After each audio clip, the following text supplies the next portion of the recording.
अस्सलाम वालेकुम रहमतुल्लाहि व बरकातहू। नादरीन, उम्मीद है कि आप सब खैरियत से होंगे। वो जो आया तो हक़ को जिला मिली, वो जो चला गया तो इंसाफ रोता रह गया। दोस्तों, आज एक ऐसी शख्सियत, एक ऐसे बहादुर इंसान की स्टोरी, कहानी आपके सामने रखने लगा हूँ कि जिसको देखकर शैतान अपना रास्ता बदलता है। कितनी बड़ी बात है कि हम शैतान के हर बहकावे में आ जाते हैं, लेकिन वो शख्स जिस रास्ते से गुज़रे शैतान अपना रास्ता बदले।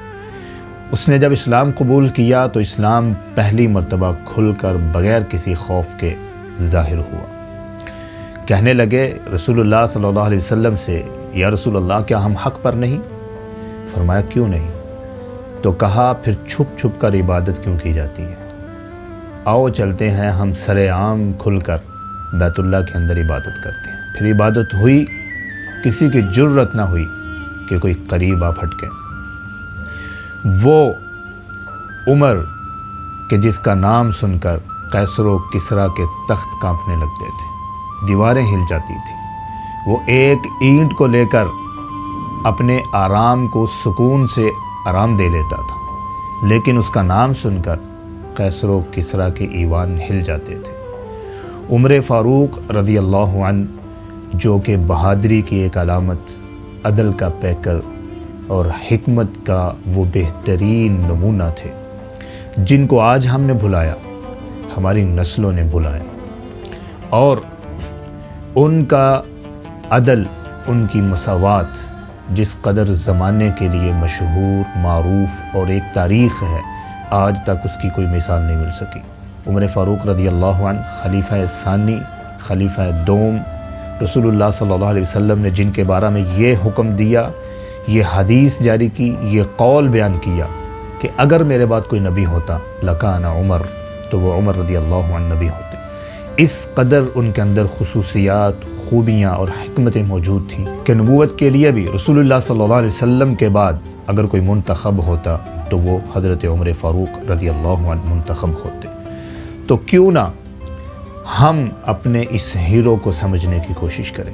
क्यों ना हम अपनी नस्लों को इन जैसे लोगों के करीब करने और उनके दिलों और दिमाग के अंदर इनकी सीरत को डालने की कोशिश करें कि जिन्होंने इस दुनिया के रुख को, इस दुनिया के नक्शे को बदल कर रख दिया था। शैतान भी देखे और रास्ता बदले। कितनी बड़ी बात है। उमर फ़ारूक रज़ी अल्लाहु अन्हु बनु कुरैश के कबीला की बेहतरीन शाख बनु अदी से ताल्लुक़ रखते थे, और नबूवत के 6ठे साल ये इस्लाम कबूल किया इन्होंने। इस्लाम कबूल करना किस कदर खूबसूरत वाक़या है। तलवार लिए रसूलुल्लाह सल्लल्लाहु अलैहि वसल्लम का सर कलम करने के इरादा से निकले थे, लेकिन रास्ते में एक बंदे ने रोका, कहा कि कहाँ जाते हो? पहले अपनी बहन फ़ातिमा रज़ी अल्लाहु अन्हा और अपने बहनोई सईद रज़ी अल्लाहु अन्हु, उनको तो देखो, वो भी इस्लाम ला चुके हैं। पहले उनको संभाल लो, फिर किसी दूसरे की तरफ जाना। पलटे और अपनी बहन के घर की तरफ गए। कुरान की आवाज़ कानों से टकराई, और कुरान, आपको पता है कि ये कैसी चीज़ है कि जिसके कानों से टकरा जाए और उसके मानी मफ़ाहीम उसको पता हूँ, तो वो रह नहीं सकता कि उसको माने ना, वो रह नहीं सकता कि उसके ऊपर ईमान ना लाए।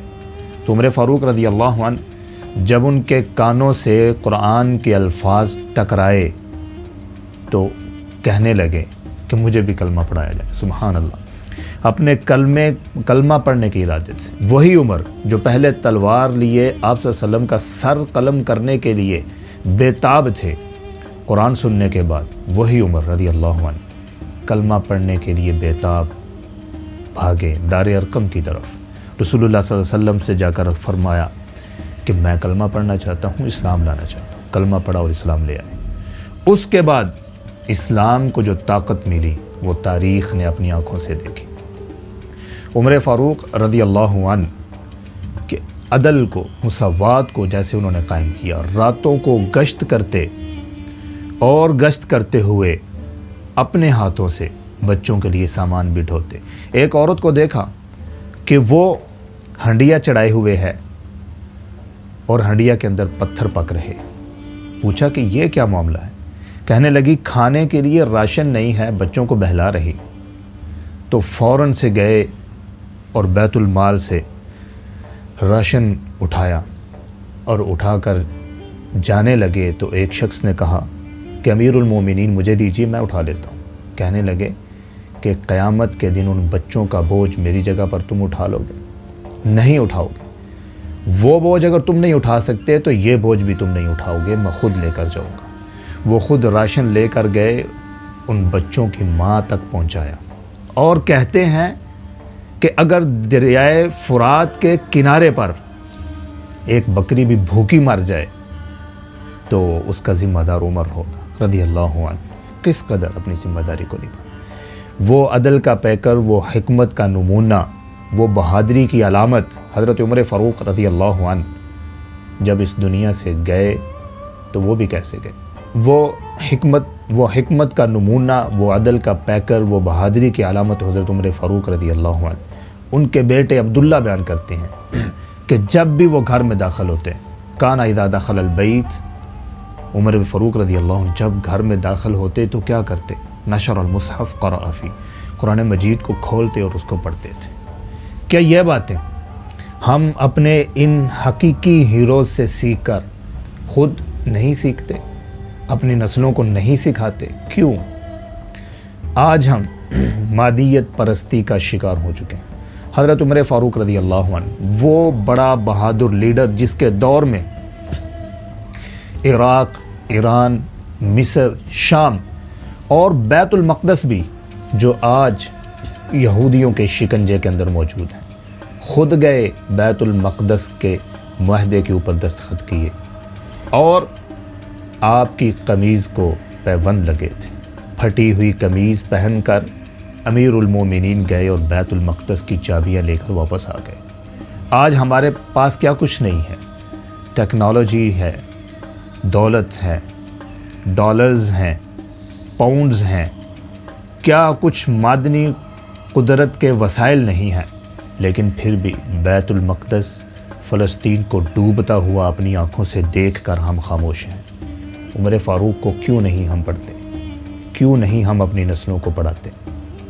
اور جب وہ اس دنیا سے گئے تو کتنی خوبصورت زندگی اور شہادت، کتنی خوبصورت شہادت کہ فجر کی نماز میں کھڑے ہیں اور ایک مجوسی ابو لولو فیروز نے آ کر خنجر سے وار کر دیا۔ فجر کی نماز میں وار ہوا۔ اس قدر اللہ کی قربت اور تقوی والے وہ انسان تھے۔ تو اس دنیا کو ایک نظام عدل کا، ایک سسٹم حکمت کا اور ایک سسٹم بہادری کا، ایک علامت بہادری کی وہ دے کر اس دنیا سے چلے گئے۔ آئیے اپنے جو ریئل ہیروز ہیں ان کو دیکھیے، ان کو پڑھیے۔ السلام علیکم ورحمۃ اللہ وبرکاتہ۔